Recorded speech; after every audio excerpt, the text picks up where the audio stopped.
Hello दोस्तों, मेरा नाम है शहजाद और आपका अपने यूट्यूब चैनल पे बहुत बहुत स्वागत है। जीबीपी का लेक्चर लिए मुझको 2-3 दिन हो गया और उस पर मैं कोई अपडेट नहीं दे रहा था क्योंकि प्राइस जो है वो किसी डायरेक्शन में क्लियरली मूव नहीं कर रही थी। लेकिन कल का जो कैंडल है वो बनने के बाद में और कल का जो प्राइस एक्शन है इस पेयर में वो देखने के बाद में हो सकता है कि 1-2 दिन में प्राइस मूव कर जाए और एक क्लियर डायरेक्शन आपको दे दिया जाए जिससे आप स्विंग ट्रेडिंग कर सकते हैं या फिर इंट्राडे कर सकते हैं। क्योंकि जब तक पेयर्स में कोई क्लियर ट्रेंड नहीं होता है तब तक उसमें वॉलेटिलिटी बहुत ज़्यादा नहीं रहती है। तो इसलिए जब मार्केट साइडवेज चलती है या फिर उसमें कम लोग ट्रेड करते हैं तो उसमें उतना अच्छा मौका रहता नहीं ट्रेड करने का। तो मैं वेट कर रहा था काफ़ी दिन से कि कब प्राइस इस मूविंग एवरेज के रेजिस्टेंस को ब्रेक करेगी और हम एक अलग से लेक्चर कब लेकर के आएंगे।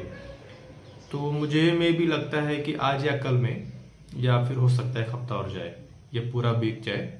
अगर आपको स्विंग ट्रेडिंग करनी है तो रुकना पड़ेगा, बट अगर आप इंट्राडे करेंगे तो $25-50 तो बना लेंगे आराम से। तो चलिए देखते हैं इसमें क्या होने वाला है। जैसे कि मैंने पहले आपको बताया था कि यहाँ पे एक इम्पॉर्टेंट रेजिस्टेंस लेवल काम कर रहा है जो कि आपके सामने एक 200 मूविंग एवरेज के रूप में यहाँ पे है और नीचे एक सपोर्ट है। अब इन्हीं दोनों लेवल्स के बीच में प्राइस तकरीबन 1 हफ्ता हो गया और ये दूसरे हफ्ते में शिफ्ट कर गई है। ये 2 हफ्तों से 1 हफ्ता पीछे वाला गया और 2 दिन इसमें हो जाएगा। प्राइस इसी सर्कल में मूव कर रही है, ना तो सपोर्ट को ब्रेक कर पा रही है और ना ही रेजिस्टेंस को ब्रेक कर पा रही है। तो इसमें अगर आप ट्रेड करते हैं तो आप सपोर्ट पे लेकर के रेजिस्टेंस पे बेच देंगे और रेजिस्टेंस पे सेल करके सपोर्ट पे खरीद लेंगे। यही बेसिकली होता है। लेकिन कल की कैंडल ने हमें एक सिग्नल ये दिया कि मार्केट में बुलिशनेस आ गया है। और क्योंकि ये देखिए कल वाली कैंडल में एक डोजी बना है, इसको बोलते हैं हम ड्रैगन फ्लाई डोजी। ये वाली डोजी है और वॉल्यूम भी काफ़ी हाई है।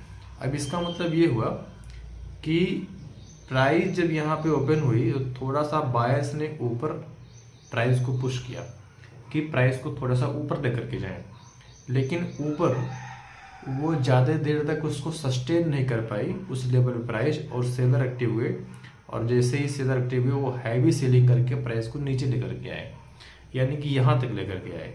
यहाँ पे उनको सपोर्ट मिला, सेलर बहुत कमज़ोर हुए, फिर बायर ने कंट्रोल लिया और कंट्रोल लेने के बाद में फिर प्राइस को ऊपर लेकर के गए और यहाँ पे क्लोज किया। यानी कि कल के प्राइस में कोई भी कैंडल बॉडी बनी ही नहीं, कल के कैंडल में कोई भी कैंडल बॉडी बनी ही नहीं, यानी कि बायर्स और सेलर्स दोनों बराबर थे।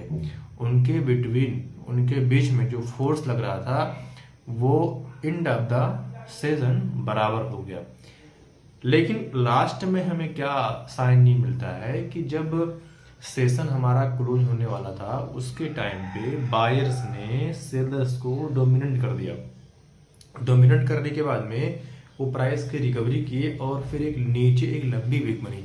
और ये जो नीचे लंबी विक बनती है इसका मतलब ये होता है कि बाइंग प्रेशर ज़्यादा है कंपैरिजन टू सेलिंग प्रेशर। तो इससे हमें ये एक अंदाज़ा लगता है कि अगला कैंडल हमारा ग्रीन बनेगा और अगर ये ना तोड़ पाया तो हो सकता है इसके बाद वाला कैंडल इस रेजिस्टेंस लेवल को ब्रेक करके ऊपर चला जाए।